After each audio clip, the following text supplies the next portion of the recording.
হঠাৎ করেই একদিন সবুজে ভরা বন শুকিয়ে যেতে শুরু করল। নদী শুকিয়ে গেল, মাটি ফেটে চৌচির।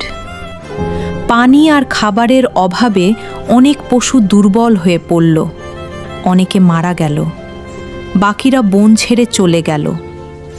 সবাই যখন আশা ছেড়ে দিয়েছে, ঠিক তখনই একটি তোতা হাল ছাড়েনি।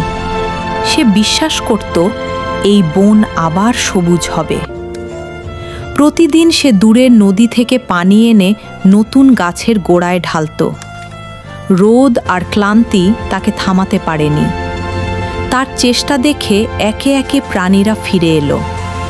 হাতি সুরে পানি আনলো, হরিণ ছোট জলধারা বানালো, পাখিরা বীজ ফেলল মাটিতে। কিছুদিন পর বন আবার সবুজ হয়ে উঠল। নদী বইতে লাগল, প্রাণ ফিরে পেল প্রকৃতি। সব দেখে তোতা চোখ ভরে গেল, কিন্তু সে কাঁদতে কাঁদতে বলল, এত কিছুর পরেও কেউ কি লাইক আর সাবস্ক্রাইব করবে না?